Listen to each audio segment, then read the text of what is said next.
Super Mario 64, one of the most iconic speedruns of all time. Top level runs are beautiful. There's incredible movement, bizarre glitches, and awesome tricks. It all adds up to a super popular speedrun, giving Mario 64 the impressive legacy it has. But I've got a secret to share. All the gameplay you've just seen was performed with a blindfold on.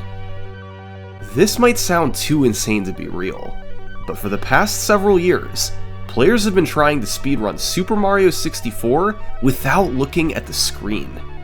How is this possible? How do you take a three-dimensional game and not only play it with your eyes closed, but practically make it look easy?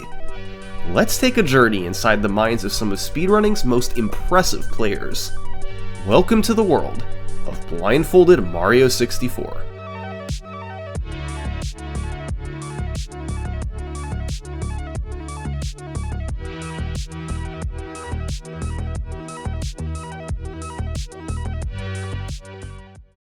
And now a word from this video's sponsor, Rocket Money. I don't know about you, but I'm subscribed to a number of streaming services. I try to switch between them, subscribing for a while before moving to other ones. Only problem, I forget to cancel and end up paying for a service I'm not using. This is where Rocket Money can help. Rocket Money is the personal finance app that helps you cancel subscriptions, lower bills, and manage your money better. I think Rocket Money is great for keeping track of your subscriptions. They identify recurring charges and cancel unwanted subscriptions for you. But they're also great for setting budgets. They can automatically monitor your spending by category and notify you when you've exceeded your limits. Rocket Money has helped save its customers an average of $740 a year, with over $500 million in canceled subscriptions. Join today by going to rocketmoney.com/summoningsalt, or by clicking on the link in the description to get started for free. You can unlock more features with a premium membership, but you can start off for free, so might as well try it and help out my channel. That's rocketmoney.com/summoningsalt. Blindfolded speedruns aren't a new concept. For years, blindfolded runs have been a staple at Games Done Quick events, and runners have even grinded at home to optimize blindfolded world records. But those were usually for simpler games. Compare that to Mario 64, with its 3D gameplay and wide open levels. Getting consistency with this seemed out of the question, and for many years, nobody bothered trying. But then, we arrive in 2017, when the main character of our story comes onto the scene. Meet Bubsya. Bubsya had seen players like RunnerGuy2489 and 360 Chrism play blindfolded 3D games before, and it inspired him to see what he could do in Super Mario 64. Bubsya started by figuring out a few basic stars blindfolded. From there, he expanded to the rest of the game. He slowly built up his skills throughout 2017, and finally, by October, he was ready to try for the first full game completion of blindfolded Super Mario 64. Here's how he did it. First off, this was a 16-star run of the game.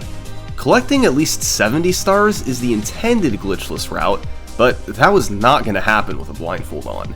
Instead, Bubsya performed a popular speedrunning route. Collect 16 of the easiest stars, then tackle a couple glitches to skip to the last stage.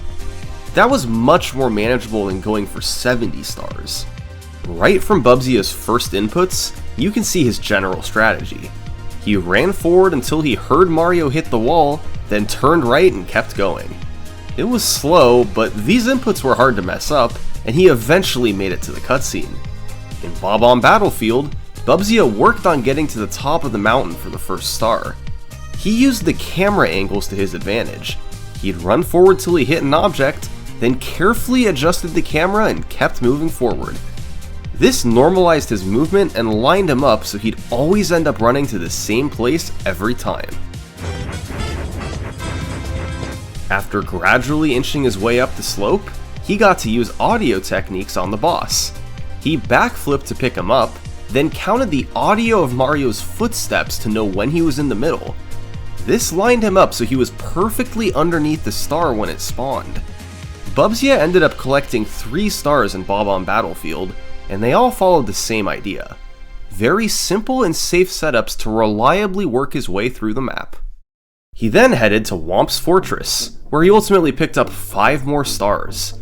He used a plethora of strategies to get these, slowly backflipping up the long ramp, running from wall to wall, and even using a bit of muscle memory. His setups were so normalized that whenever something went slightly off script, he usually couldn't recover and either died or restarted.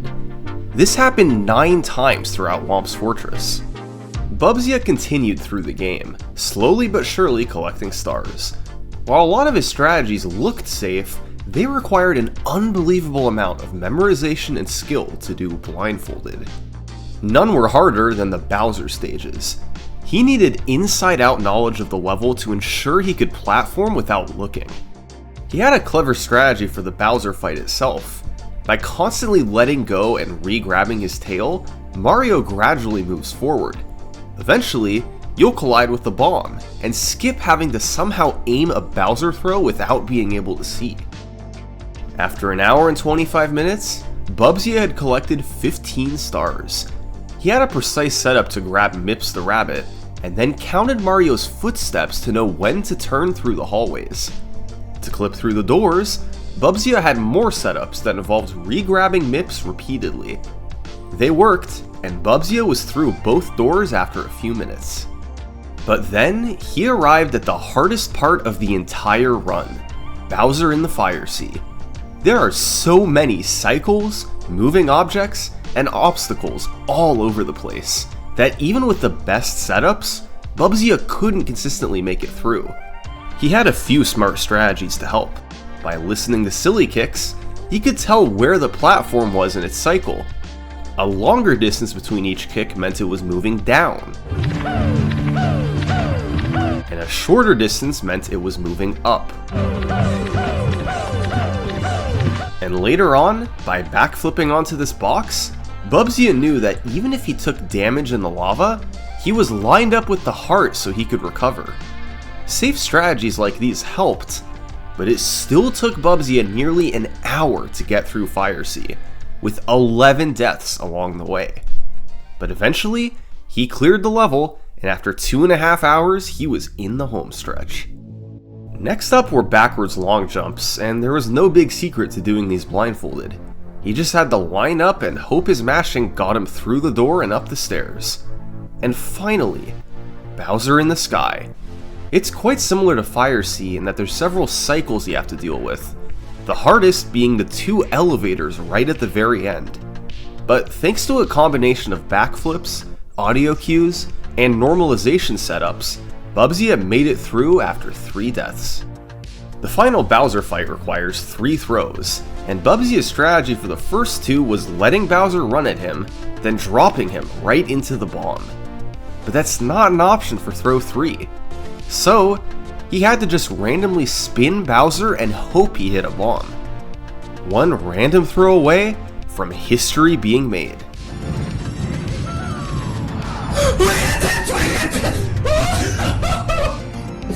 First try! Okay, so calm down, I need to collect the star. Calm down guys.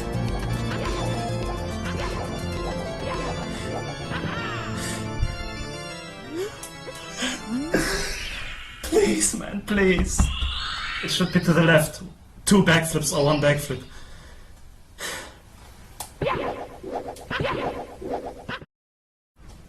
No, that's not good, Yes! We did it! Yes, guys! We did it! Bubsy had shocked the world. He could literally beat Super Mario 64 with his eyes closed. Probably one of the craziest gaming achievements ever. Now, his run did take over 3 hours, and he either died or restarted 33 times across the game. There was room for optimization, if Bubsy so desired, but he didn't. He was the only person in the world capable of doing this, and he was happy to move on with his life. But little did Bubsy know, While he was working on his 16-star run, there was another player on the other side of the world doing the exact same thing, Z-Surf. Neither player knew of the other's existence, and Bubsia's completed run came as a big surprise to Z-Surf. He was still working on individual stars. This other guy was way ahead of him. But Z-Surf wasn't deterred. He talked with Bubsia, learning some of his strategies while improving on his own. He found different routes to take and ways he could complete certain stars faster. By the time he started full game runs in early 2018, he was a much improved player. Z-Surf ended up beating Bubsia's run by a few minutes on February 2nd, and a month later, he took a full hour off the world record. Mario 64 completed Blindfolded in an hour and 58 minutes. A big part of the improvement was the fact that Z-Surf simply died less than Bubsia. He had to restart just 15 times across the run, compared to Bubsia's 33. But his route through the game was also quicker. For one thing, he opted to collect both Peach slide stars. He had a fairly safe strategy to leap over the edge and make it to the end before 21 seconds. That's fast for a blindfolded star. He also switched out a couple stars in Hazy Maze Cave to save a bit more time. But beyond the route changes, Z-Surf was simply faster than Bubsia. He used more audio cues to his advantage. For instance, in the Bowser stages, he could tell where the rotating platforms were based on what part of the background music was playing. And just all over the run, Z-Surf's strategies were a bit riskier, running up a slope rather than backflipping, and using fewer setups. Meanwhile, as Z-Surf was lowering the Mario 64 blindfolded record, Bubsia was working on other blindfolded games, most notably Pokemon and Kingdom Hearts. He planned to come back to Mario 64 eventually, but if nothing else, these other games were still helping him improve as a blindfolded speedrunner. He picked up on different blindfolded strategies and ideas while he played. And as the months passed, Bubsia realized there was one technique that might really help with Mario 64. Something that would make his movement look much more fluid, almost like he was playing with his eyes open.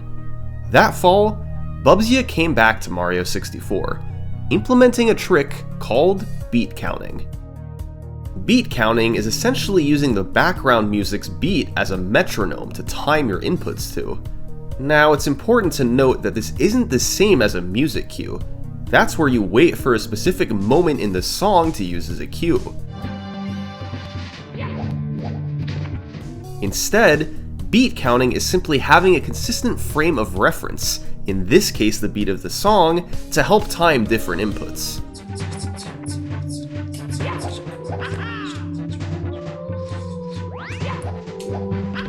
For example, you can run forward, then know to jump after 3 beats, then press jump again after 4 more beats, and so on.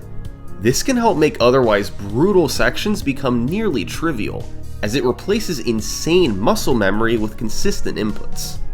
Beat counting was first implemented in Super Mario 64 by a player named Katoon, who used it in his 70-star run.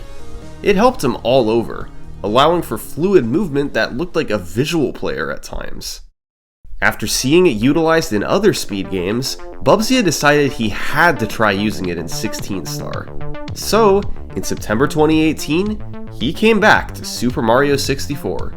He wanted to see how much time he could take off of Z-Surf's record of 1 hour and 58 minutes. How much could beat counting help? Well, right away, Bubsia saved time on the very first star. He picked up a box and navigated into the corner of the gate by beat counting. By then setting it down on top of Mario's hitbox, he got pushed behind the gate and was able to collect the star. This is an obscure old trick known as box clip, and predates the more traditional bomb clip used in modern visual runs. New strategies with beat counting were used throughout the game. Often, these helped big time with consistency as well as being faster. The slide in Cool Cool Mountain was now beat counted, and Bubsia had a safer MIPS grab thanks to beat counting too. But the biggest time saves with beat counting were the Bowser stages, especially Fire Sea. As you recall, this is probably the hardest level in the run. It took Z-Surf over 17 minutes to get through it in his world record. But here, Bubzia used a beat count for the entire stage developed by Katoon. Highlights included a section in the middle where he navigated without adjusting the camera. Since he couldn't see anyway, there was no point in changing the camera angle. He still knew exactly where to go. Bubzia flew through the whole level, and ultimately, he completed it in just 2 minutes. A 15-minute time save over Z-Surf. That's the power of beat counting. Bubzia was cruising. The run was far from perfect, but after demolishing Fire Sea, he knew he was way ahead of Z-Surf's world record. He couldn't see his exact pace, of course, but he knew it had potential to be a big record. The backwards long jumps went well, and thanks to beat counting and other audio cues, Bowser in the Sky was quick too. Once again, it all came down to hitting this last Bowser throw. And then he could find out just what type of pace this really was. Yes! Yes!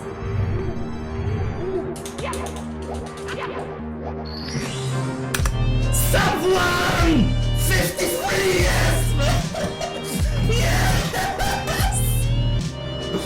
Yes! This was ahead of even his wildest dreams. Not only was it sub-hour, but it was sub-hour by several minutes. The whole game beaten blindfolded in 53 minutes. The run did have its slow moments. He died a handful of times, and the worst part was when he had to intentionally drown to restart in Dire Docks. But being able to cut a world record in half did not happen very often. This was everything Bubzia wanted and more. Beat counting had changed blindfolded Mario 64 forever. But once again, Bubzia decided this was a good place to stop. Despite there still being room for improvements, he remained interested in exploring other blindfolded speedruns. So, he stopped playing, and for the next year, his blindfolded world record remained unchallenged. But of course, Bubzia wasn't going to stay away for long. 16 star was his bread and butter. And if you've seen my other videos, generally people who dominate a game can't help but come back to it time and time again. Bubzia wanted to see just how low he could take the blindfolded record. So, after a 10-month break, he spent the summer of 2019 rerouting the run, changing up the stars a bit and trying to optimize his strategies. By August, he was ready to start up runs again. And over the course of just 11 days, he did this.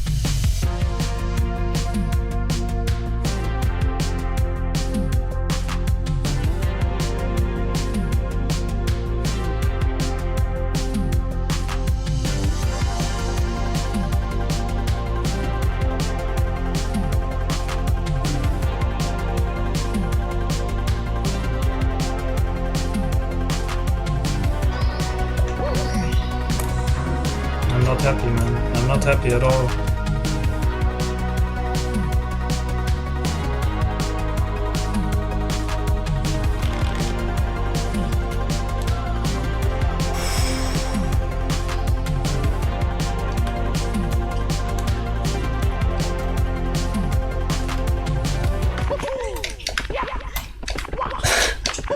No way, dude.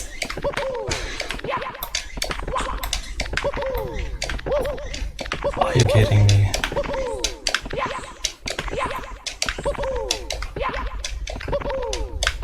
Oh, dude.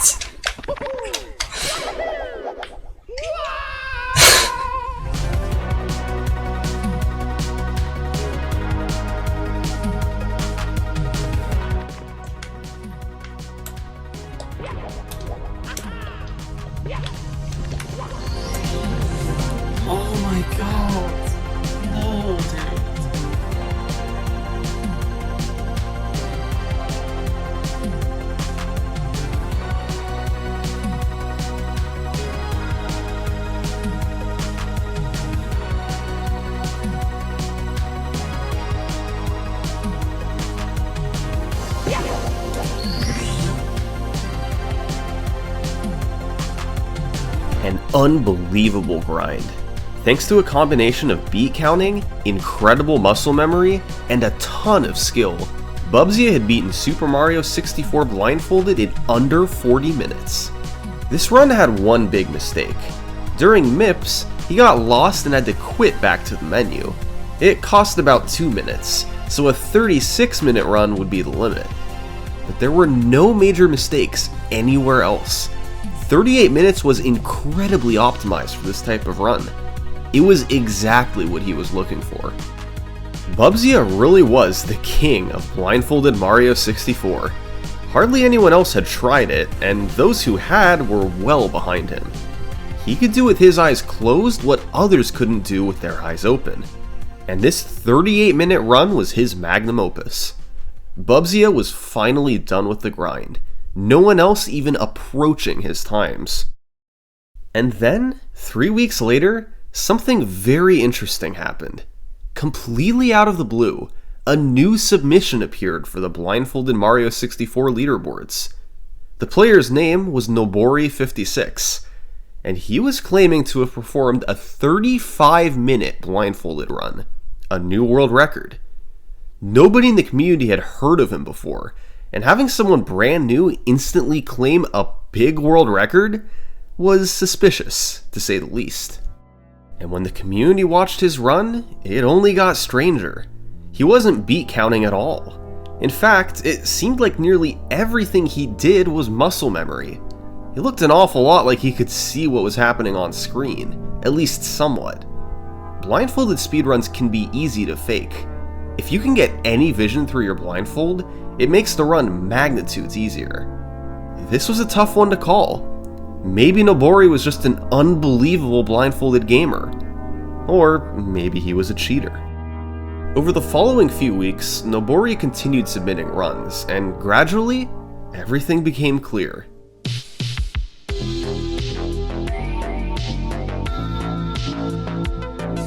Nobori was 100% legit, and he was actually that good. So here's the thing with Nobori. He has an absolute knack for developing muscle memory. Once he does a trick with his eyes open, it doesn't take much practice until he can consistently do it without looking. Therefore, the idea of beat counting never even entered his mind, and he was able to perform nearly everything faster.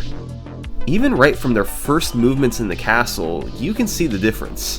Bubsy had to set up his moves and work his way to the first door, but Nobori adjusted the camera at the perfect moment to do this. Basically indistinguishable from a visual runner. How about getting to Peach's slide? Genuinely impressive, even with eyes open. It was more of the same with the stars. Nobori went for super fast strategies, no beat count setups necessary.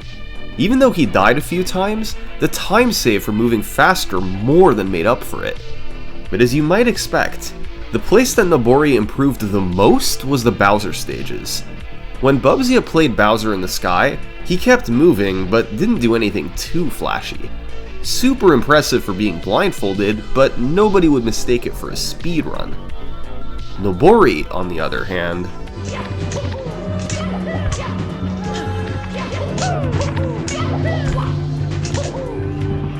standing left side and elevator skip. It's really hard to believe that all this is possible while blindfolded. But in case there's any doubt Nobori couldn't see, at the end of every run he took off his 18 blindfolds. No way anyone could see through all that. He was simply so much better than any other blindfolded player. He was running while the rest were walking. Nobori had achieved a 26-minute blindfolded run of Super Mario 64. Simply inconceivable just a few weeks ago. There's one more moment of Nobori's run I want to talk about. The final Bowser throw right at the very end. This throw had a few different strategies over the years. Bubsy's initial method was to just blindly throw and hope it hit a bomb. But Z-Surf realized that since the whoosh sound occurs at the same time in every spin, you could sync up your joystick to the spinning and know exactly when to release Bowser to hit a bomb. This was the strategy that Bubsy preferred to use, but Nobori took it a step further and used something else that Z-Surf had found. By pausing during the whoosh sound, you could listen to the echo and judge whether or not Mario is facing the bomb. If he's not, then you simply unpause and try again. But if he is, then you can immediately unpause and throw Bowser. It'll hit the bomb every time. This is a brilliant example of turning a seemingly impossible task, landing a blindfolded Bowser throw, into something relatively consistent. Even though he was miles ahead of everyone else, Nobori still felt he could save time over his 26-minute run. He died a couple times and had a particularly slow MIPS grab. So, a few months later, Nobori came back and improved the record to 25 minutes. A run that would have been even faster had he not failed to grab Bowser's tail and had to redo the fight. And just 2 days after that, Nobori made one more improvement. This run was truly incredible from start to finish. He collected the first 11 stars quickly, with no substantial time losses. He died once in Hazy Maze Cave, but it didn't cost him badly. His MIPS grab was instantaneous, right in front of the door. His Bowser stages were all fantastic, his BLJs were super quick, and on the last fight, he grabbed Bowser's tail and landed the third throw. No retries needed.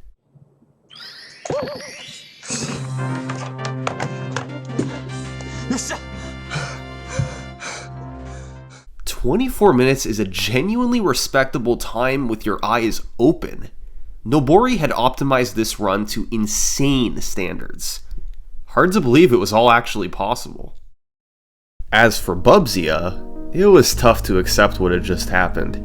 He'd been the king of Blindfolded Mario 64 for years, and Nobori had demolished all of his times. When Bubsy tried doing Nobori's strategies, he could eventually pull most of them off, but his consistency was poor. Definitely not good enough to complete a full run with them. Bubsy had to accept that he wasn't going to be beating Nobori's record. For the next year, Blindfolded 16-star had no activity. There was no point when the world record was this good. Players focused on other categories with less optimized records. And unsurprisingly, Nobori took the top spot for those too. Just pure domination. But eventually, everything calmed down. Nobori stopped playing, and the rest didn't bother trying to beat his times. It almost felt like he had killed Blindfolded Mario 64. But then, in October 2020, Bubsy managed to get 16-star into that year's Awesome Games Done Quick. This was the first time anyone would be showing off Blindfolded Mario 64 on such a big stage.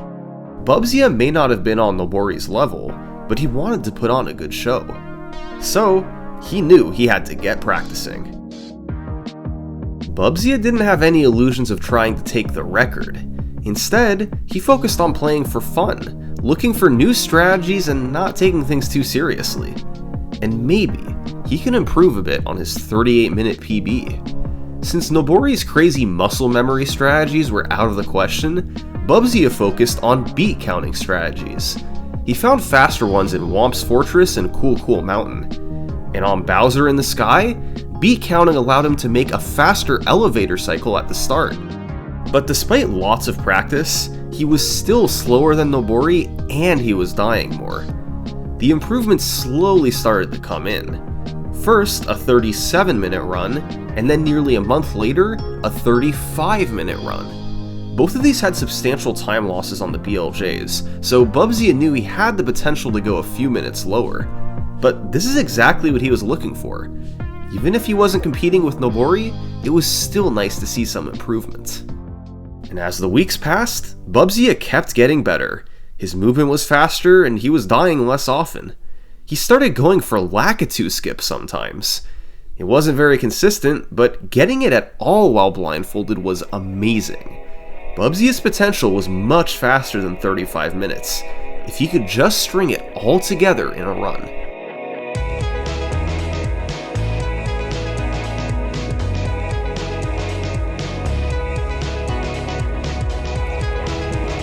Fast MIPS, okay, it's very good. Okay, please BLJs, dude. It will come down to BLJs, dude. I'm up. Oh my god, that would have been sub 30, dude. This was a fantastic run for Bubzia. He nailed nearly all of his strategies, and had he not missed a throw on Bowser and had to restart, the run would have been a sub 30. But still, it was a great improvement. He wasn't quite on Nobori's level, but he was getting closer. And even though it took months to get here, this was a clear improvement. Nobori hadn't played the category in a long time. Maybe Bubzia had the chance to close the gap even more. But instead, right after Bubzia's new PB, Nobori came back. It's me, Mario.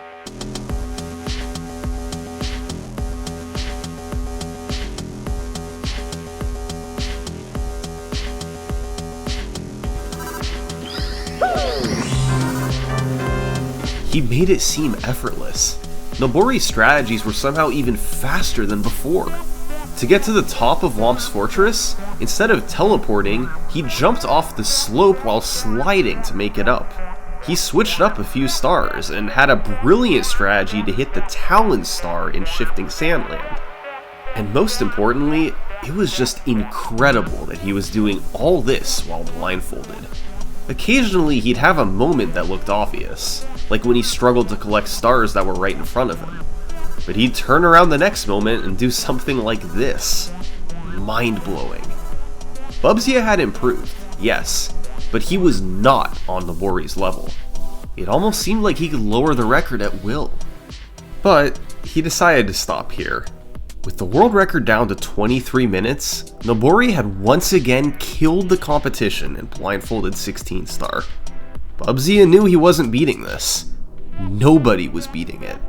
So instead, he spent much of 2021 focusing on a new challenge, routing a blindfolded 120 star run. This was a massive undertaking, and took up most of his gaming time throughout the year. Yet, even though he wasn't playing the more competitive category in 16 star, working on 120 star still helped him improve at the game. He was optimizing the stars for speed, and as a result, found some new strategies. For instance, in Bob on Battlefield, he found a consistent setup for Bomb Clip, the iconic trick used to get behind the fence quickly. It saves 20 seconds, and looks pretty darn impressive given it's performed blindfolded. After practicing 120 star for several months, Bubzia came back to the game's shorter categories in late 2021, quickly sweeping through each one to lower his PBs. In 16 star, he managed to get a 28-minute run featuring his new tricks. Still slower than Nobori, especially in the Bowser stages, but a decent improvement. After this, he went back to working on 120 star, and Nobori's record remained as safe as ever. At this point, he'd held the record for more than 2 years. Bubzia hadn't been able to catch him, and nobody else was within 15 minutes of him. As 2022 came around, it was really seeming like this was Nobori's record to keep. He could simply do things with a blindfold on that nobody else could. At least, nobody who had tried so far. The only hope of beating Nobori was somebody new coming along, who had their own set of incredible blindfolded skills. Someone like Handyman. In late 2021, Handyman became infatuated with blindfolded Super Mario 64. That September, he became just the third person to beat the game blindfolded in under an hour. By January, his time was down to 35 minutes. And by March, he lowered his PB to right behind Bubzia. Impressive improvement from a relative newcomer to blindfolded gaming. Hendy's playstyle was like a hybrid between Bubzia and Nobori. He didn't beat Count with numbers, but didn't fully rely on muscle memory either. Many of his fastest strategies involved music cues. He'd mess around in a level with his eyes open, and figure out how to time certain actions to the music. Eventually, he'd find a series of inputs that gave him the best consistency, and practice it relentlessly until he could do it blindfolded. Hendy got really good at this, and it paid off with a 28-minute run. He fell behind Bubzia while collecting the stars since he died a few times, but he was actually faster than Bubsy down the stretch. It was gold split after gold split for Mips, Fire Sea, and Bowser in the Sky. After hitting the last throw on Bowser, he knew he had a big PB. Let's go! Holy sh! A couple months later, Hendy got on another good run. It started with both Lakitu Skip and Bomb Clip, and then he gained big time in Bowser in the Dark World. Unfortunately, he struggled and then died in Hazy Maze Cave, died twice in Fire Sea, and died on Bowser at the very end. That's 4 deaths. Yet he still PB'd by a full minute, and moved ahead of Bubsy into second place. Hendy had gotten really good. Despite several minutes of time loss, the rest of his run was so fast that he couldn't help but PB. Hendy's movement and speed was incredible, and it was honestly starting to look a lot like Nobori. The only thing he didn't have was Nobori's consistency. These mistakes made up the bulk of the difference. It was safe to say that Hendy was officially a world record contender. And over the next few months, things would get quite interesting. Hendy started practicing the last few tricks he needed to learn, like standing left side and elevator skip. And most importantly, he worked hard to build his consistency. He knew that he had the skills to get this world record. He just needed to hold it together for long enough and get it all to line up in one run.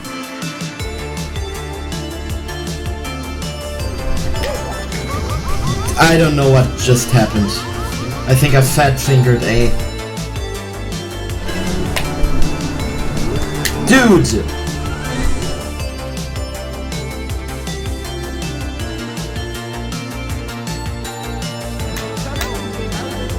Yeah!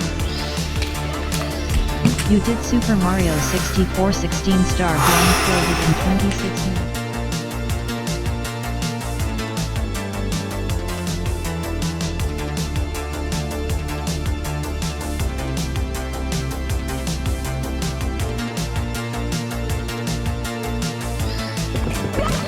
You did Super blindfolded in 25 minutes and 11 seconds.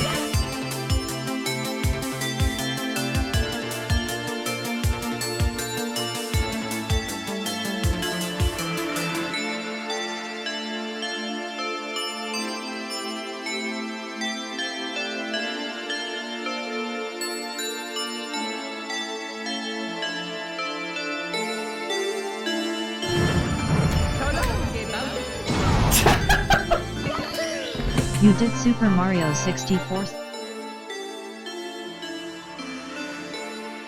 That's 3 Personal days best. in a row. Improved your run. Hendy was closing in. This was a 24-minute run with 2 deaths, and other scattered time losses throughout. There was easily a minute worth of improvements he could make. But Hendy was getting exhausted. Doing hundreds of runs with your eyes closed gets monotonous, and he enjoyed looking for strategies more than he enjoyed doing runs. So, even though he was so close, Hendy decided to take a break from 16-star, and instead focus on blindfolded 1-star, an even shorter category. Meanwhile, Bubsy was watching everything Hendy did in 16-star. He was amazed at how close he'd gotten to Nobori. And after completing the world's first blindfolded 120-star run in May, Bubsy was ready for a new challenge. He'd improved so much while on the 120-star grind, and had gotten especially good at searching for new strategies. Bubsy had turned into a new player. His old 28-minute PB in 16-star was in a distant 3rd place. In July 2022, he embarked on a quest to change that. Bubsy still couldn't rely on muscle memory as heavily as Nobori. That meant his gameplay would generally be a bit slower as he had to set things up more. But if he could make up the difference with faster strategies, maybe he had a chance at this. He and Hendy found new tricks all across the run, like triple jumping off the womp while going up top, and long jumping straight across the gap in Dark World. These small improvements began to add up, but the heavy hitters were in the final 2 Bowser stages. Bubsy found a beat count to reach Nobori's elevator cycle in Fire Sea, cutting out his muscle memory strategies while matching his speed. And in Bowser in the Sky, Bubsy decided he had to commit to going for everything. Standing left side, elevator skip, and even doing a triple jump dive onto the rotating platform. Bubsy knew this would help make up for some of the speed and movement difference, but would it be enough? That July, he got on a run that fell about 45 seconds behind Nobori after the first 8 stars. After accidentally quitting out of Lethal Lava Land and missing the star in Dire Docks, his deficit rose to over 2.5 minutes. But he did manage to gain time on the BLJs and executed his new Bowser in the Sky strategies to perfection. The end result was a 25:49, 2 minutes behind the record and 1 minute behind Hendy. Bubsy was a changed player. Look, he hadn't held the record in 3 years now. Nobori had always been just too dominant to beat. But this run was proof that finally, he was fast enough. The world record was within reach. If Bubsy could clean up a couple blunders in the middle of the run, then he could finally get the top spot back. Bubsy got off to a great start. He hit all his new strategies through Dark World and had a 20-second lead over Nobori. In Lethal Lava Land, he looked like a visual runner collecting the 8 coins. No hesitations. He nailed getting on the submarine in Dire Docks and had a beautiful fire sea. All of a sudden, Bubsy had himself a deathless run into the BLJs.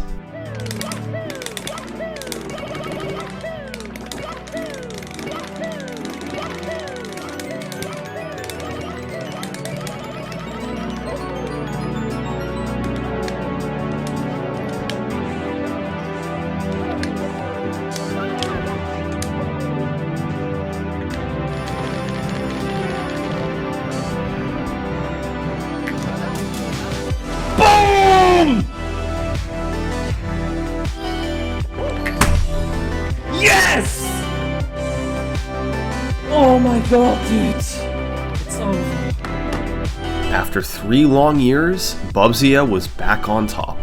It had taken a monumental effort to beat Nobori, but it all paid off. He still couldn't use muscle memory the way Nobori did. Nobody could. But through years of strategizing and improving, he was able to make up the difference anyway. Congratulations poured in, and Bubsy pondered what to do next. A sub 23-minute run was definitely within reach, but ultimately, he decided a 23:17 was good enough, and moved on to other categories. In the time since this run, Hendy and Nobori have been inactive from Blindfolded gaming. Bubsy, on the other hand, after taking a break for a few months, he returned to 16-star by early 2023, and ever since then, he's been on a quest for a sub 20-minute Blindfolded run. Sub 20 is a milestone for visual runners. Taking the Blindfolded world record there would be completely insane, but that's what Bubsy was determined to do. It all started when Bubsy and Nico, the category's current 4th place runner, began developing a way to perform Blindfolded LBLJ. This trick is used in top-level visual runs. By jumping into an out-of-bounds area in the lobby, it's possible to then precisely do a backwards long jump that sends you into Bowser in the Dark World, an area that normally requires 8 stars. Once there, you want to collect the 8 red coins to obtain a star, so that you can later head straight to Whomp's Fortress. They found methods to complete LBLJ and the red coins blindfolded, but obviously it was a major difficulty increase. And when combining that with other tricks like Owlless and improving movement everywhere, they reasoned that a sub 20-minute run was indeed possible. But possible and realistic are 2 separate things. In mid-2023, Bubsy decided to make a push for the sub 20. Quickly though, he found that the LBLJ route was far too inconsistent. After abandoning it, he focused on optimizing the rest of the run, and managed to lower the record down to 22 minutes. Yeah! A minute! But to get the sub 20, Bubsy knew the LBLJ had to be implemented. In January 2024, he took another look at the route with Nico and another community member, Honeybeef. They realized it would be faster to skip Cool Cool Mountain entirely, adding another star in Shifting Sandland and Lethal Lava Land instead. This saved another 20 seconds, and now, Bubzia felt that he had to commit to LBLJ. The upside was too good to pass up. On February 15th, 2024, Bubzia managed to land LBLJ and the Reds in his fastest time ever. World records! He struggled a bit with the new stars, dying once each in Shifting Sandland and Lethal Lava Land, but even still, he was hitting most of his new strategies. He had a clean Fire Sea, then got both BLJs first try. After flying through Bowser in the Sky, Bubzia had a chance at a big world record. No! No, I think I threw it.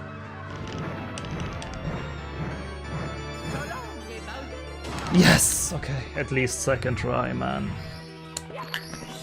Yes! Yes! A 21-minute run with 2 deaths and a missed throw.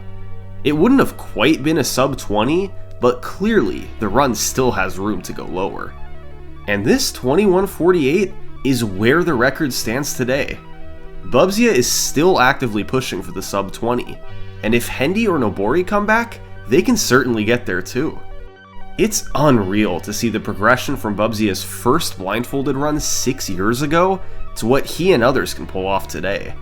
They went from barely limping through the game to flying through like a visual runner. All this difference in just 6 years. I don't know about you, but I can't wait to see what another 6 years of progression will do to this run. Thanks for watching. For a behind-the-scenes look at how I made this video and storylines that I couldn't include, join my Patreon page. I only charge when I upload a video. Thanks!